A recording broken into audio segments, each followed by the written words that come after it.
So guys, code படத்தோட digital rights பார்த்தோம்னா Netflix நிறுவனம் வாங்க போகிறாங்க அப்படிங்கிறது நம்ம எல்லாருக்குமே தெரிஞ்ச ஒரு விஷயம் தான். வாங்கிட்டாங்க அப்படிங்கிறது கூட பார்த்துருந்தோம்.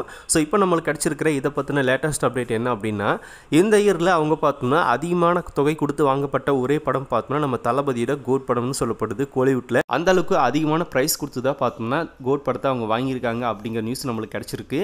இதுக்கு முன்னாடி பார்த்தோம்னா லியோ தான் டாப்பில் இருந்துச்சு. இப்போ அதை பீட் பண்ணி பார்த்தோம்னா கோட் வந்திருக்கு. இது வழக்கமாக தளபதியோட எல்லா படங்களுக்கும் நடக்கிறது தான். அவரோட படத்தோட ரெக்கார்டை பார்த்தோன்னா அவர் எதோ பீட் பண்ணுவார். அந்த மாதிரி பார்த்தோன்னா இப்போ கோட்லையும் பண்ணியிருக்காரு. இந்த படம் பார்த்தோன்னா டெஃபினட்டாக உலக அளவில் மிக பிரம்மாண்டமாக ரிலீஸ் பண்ண போகிறாங்க அப்படிங்கிறதையும் நம்ம பார்த்துருந்தோம். கண்டென்ட் வைஸாகவும் பார்த்தோன்னா இந்த படம் பார்த்தோன்னா வெளிநாடுகள் அதிகமாக ரீச் ஆகிறதுக்கு வாய்ப்புகள் இருக்குது அப்படிங்கிறதையும் சொல்லியிருந்தாங்க. ஸோ அப்படி இருக்கிற ஒரு படத்துக்கு பார்த்தோன்னா இந்த அளவுக்கு அதிகமான ரேட் கொடுத்து வாங்குறதுல எந்த ஒரு தப்பும் கிடையாது.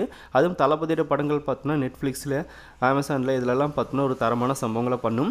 அது பார்த்தோன்னா கோட்டும் பண்ண போகுது அப்படிங்கிறதுல மாற்றுக்கிறது கிடையாது. அதனால தான் அவங்க எவ்வளோ ரேட் சொன்னாலும் பார்த்தோன்னா இங்கே வாங்குறதுக்கு ரெடியாக இருக்காங்க. இந்த அளவுக்கு தளபதியோட மார்க்கெட் ப்ரைஸ் பார்த்தோம்னா டாப்பில் இருக்குது. பட் அதெல்லாம் விட்டுட்டு நம்ம தளபதி பார்த்தோம்னா அரசியலுக்குள்ளே வர்றாரு. இந்த அளவுக்கு பீக்கில் டாப்பில் மார்க்கெட் இருக்கிற ஒரு ஹீரோ அரசியலுக்கு வருது இதுதான் ஃபர்ஸ்ட் டைம் அப்படின்னு சொல்லப்படுது. ஸோ நம்ம தளபதி பார்த்தோம்னா அரசியலுக்குள்ளே என்ட்ரு ஆகும்போதே ஒரு சம்பவத்தை பண்ணிட்டு வராரு அப்படிங்கிறத வேறு லெவலில் இருக்குது. ஸோ கோட் டீம் பார்த்தோம்னா அடுத்தது வந்து ரஷ்யாவில் ஷூட் பண்ண போகிறாங்க அப்படிங்கிறத நம்ம நேற்றே பார்த்துருந்தோம். டீம் கிளம்புன மாதிரி எந்த ஒரு ஃபோட்டோஸும் பார்த்தோம்னா நம்மளுக்கு இன்னும் கிடைக்கல. அவங்க கிளம்பிட்டாங்க அப்படின்னா மேபி ஏர்போர்ட்லேருந்து ஏதோ ஒரு ஃபுட்டேஜ் கிடைக்கிறதுக்கு நம்மளுக்கு வாய்ப்பு இருக்குது. ஸோ வெயிட் பண்ணி பார்க்கலாம். ஸோ கோட் மூவியை அதிகமான ப்ரைஸ் கொடுத்து நெட்ஃப்ளிக்ஸ் நிறுவனம் வாங்கியிருக்காங்க அப்படிங்கிறது அஃபீஷியலாக கன்ஃபார்ம் ஆயிருக்கு. ஸோ தளபதியோட மார்க்கெட் பற்றியும் இதை பற்றியும் உங்களோட கருத்துக்களை மறக்காம கமெண்ட்டில் ஷேர் பண்ணுங்கள். இன்னும் புதுசாக தளபதி ஃபேன்ஸ் யாராவது நம்ம சேனலை பார்த்துட்டு இருந்தால் மறக்காம சேனலை சப்ஸ்கிரைப் பண்ணிக்கோங்க. எனி டைம் நம்ம தளபதி பற்றின அப்டேட்ஸ் மட்டும் நம்ம சேனலில் தொடர்ந்து வரும்.